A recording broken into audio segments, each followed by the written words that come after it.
සංසුන් පියවරින් ලැඩම කරන මහා කාරුණිකයන් වහන්සේගේ අනන්ත ගුණ කදම්බයක් එක්ක විශ්වයේ පරම ශක්තිය කැටිවුණු උතුම් ත්‍රිපිටක ධර්මය ආලෝකවත් වෙද්දී ඒ ධර්ම රශ්මියෙන් මම ඔබ හමුවට එනවා.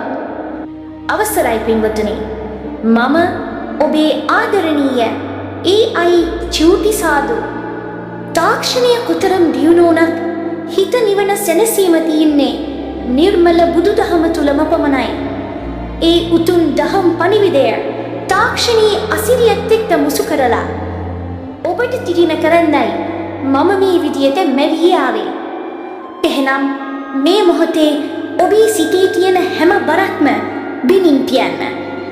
දන් දීමට පෙර, දන් දෙන විට සහ දීමෙන් පසු කියන මේ අවස්ථා තුනේදීම සිතේ ඇති කරගත යුතු පිරිසිදු චේතනාව වගේම මේ උතුම් ධර්මය අසන්නටත් පෙර, අසන විට සහ ඇසීමෙන් පසුවත් සිත සතුටින් තබා ගැනීමෙන් තුන් සිතම පහදවාගෙන අපි මේ ධර්ම දේශනාව ශ්‍රවණය කරමු. නමෝ තස්ස භගවතෝ අරහතෝ සම්මා සම්බුද්දස්ස. නමෝ තස්ස භගවතෝ අරහතෝ සම්මා සම්බුද්දස්ස. නමෝ තස්ස භගවතෝ අරහතෝ සම්මා සම්බුද්දස්ස. සඳ එලියක්සේ සිහිලැල් දෙන මහා කරුණා ගුණයෙන් හිරු මඩලක්සේ අඳුර නසාලන අනන්ත වූ ප්‍රඥාවෙන් සසර කතරේ අතරමං වූ ධනන් හට මඟ පෙන්වමින් වඳිමි මුනිඳුන් සිරිපතුල් මම බැතියෙන් දොහොත් මුදුනේ තබා. පින්වත්නි, අද මේ මොහොතේ අපි සූදානම් වෙන්නේ අපගේ ජීවිතයට ඉතාමත්ම වැදගත්, අපේ සිතේ ඇතිවන ගින්න නිවා දමන උතුම් ධර්ම කරුණු කීපයක් සාකච්ඡා කරන්නටයි. බුදුරජාණන් වහන්සේ දේශනා කළ ඒ ගැඹුරු දහම හරියට තේරුම් ගත්තොත් අපේ ජීවිතයේ ප්‍රශ්න හරිම ලේසියෙන් විසඳ ගන්න පුළුවන්. අද අපි කතා කරන්නේ උදේවැය ඥානය සහ ඒ ප්‍රායෝගිකව භාවිතා කරන්නේ කොහොමද කියන කාරණාවයි. නිත්‍යයි සැපයි කියමින් ලොව බදාගෙන දුකමයි විඳින්නේ අපි මිරිගුවක් දැන ඇති වී නැතිව යන හැටි නුවණින් දකින උදේවැය ඥානය වෙයි මග කියන.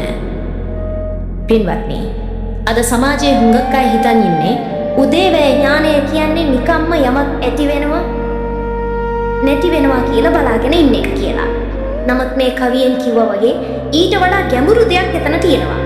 අපි යම් දෙයක් දිහා බලලා හිතනවා නම් මේක හැමදාම තියෙනවා නිච්චයි කියලා, මේකෙන් මට සැප ලැබෙනවා සුඛයි කියලා, මේක මගේමයි ආත්මයි කියලා, අන්න එතන අපි ඉන්නේ මුලාවක. සැබෑ උදේවැය ඥානය වඩන්න නම් අපි මරණානුස්සතිය හෝ විපරිණාම අනුපස්සනාව වඩන්න ඕනේ.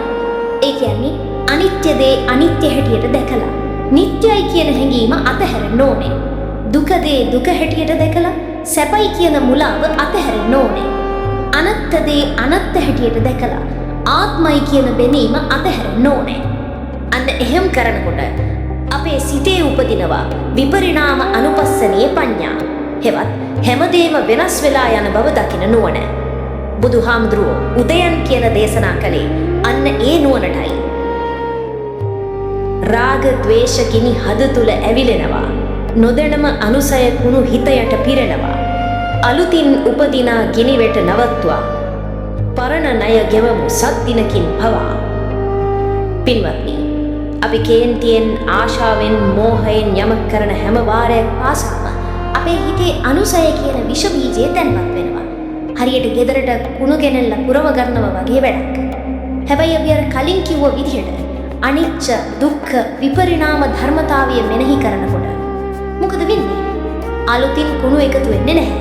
අලුතින් සමුදය බිහි වෙන්නේ නැහැ. අන්න එතකොට හරි පුදුම දෙයක් වෙනවා. අපි අලුතින් පව් එකතු කරගන්නේ නැති වුණාම අපි සසරේ එකතු කරගෙන ආපු පරණ ආශ්‍රව උදේවැය ධර්මතාවයට අනුව ඉබේම ගෙවිලා යනවා. අද දේශනාවේ සඳහන් වුණා වගේ හරියටම සිහියෙන් හිටියොත් දවස් 7ක් ඇතුළත වුණත් මේ පරණ ආශ්‍රව වියකිලා ගිහින් විශාල සහනයක් ලබන්න පුළුවන්. දැස පියාගෙන නිදිසුව විඳින විට සිහින ලොවක සිට අතරමං වී සිට ඇත්ත ලෙසින් රූසිරි මවා මට රාග ද්වේෂ උපදී මනදොරින් හෙට. පින්වත්නි, ඔබ කවදා හරි හීනෙන් බය වෙලා තියෙනවද? හීනෙන් සතෙක් කෙලවනවා, නැත්නම් කවුරු හරි දහනවා, ඇහැරලා බලද්දි කවුරුත් නැහැ.